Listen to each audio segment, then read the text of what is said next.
Now, days after a massacre by Israeli troops in Gaza City triggered fears of complicating ceasefire negotiations, Cairo is hosting a critical round of talks between the two sides. But the conversation reached a dead end before it could even begin. The latest development, an Israeli official had said that the country will not be sending its delegation to the Egyptian capital. An Israeli newspaper has quoted a top official saying that since Hamas is not revealing a list of names for the hostages still alive in Gaza, Israeli negotiators will not be heading for talks in Egypt. Now, the most recent complication comes shortly after a Hamas delegation reportedly reached Cairo for the ceasefire talks.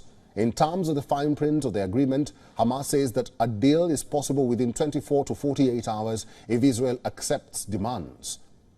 However, that condition hangs in the balance, as Israeli counterparts are yet to come to the table for discussions. Let's remind you, Hamas's demands as part of the ceasefire negotiations include complete withdrawal of Israel's military from Gaza and a boost to humanitarian aid in the war-ravaged enclave. Now, according to a senior Hamas leader, the group has demanded the entry of at least 400 to 500 trucks into Gaza per day, carrying food, medicine, or even fuel. In the backdrop of the recent complications, Gaza continues to crumble under fresh overnight Israeli strikes. IDF struck Khan Yunis and Rafah, two regions that have witnessed heightened military aggression in the past few weeks. Eyewitnesses say that 14 people have been killed in a strike on a camp that houses hundreds of displaced Palestinians.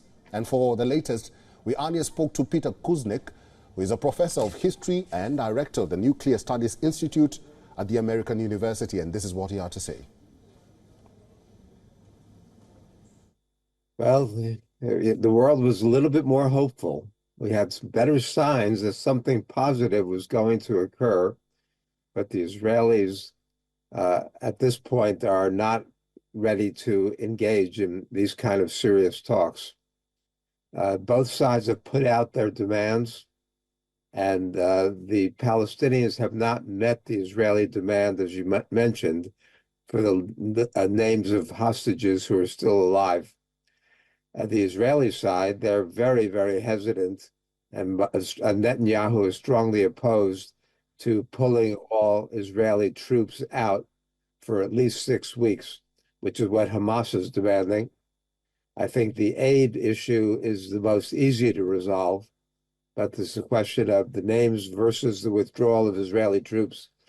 And the other thing that's happening is Gantz's visit to the United States, as you know.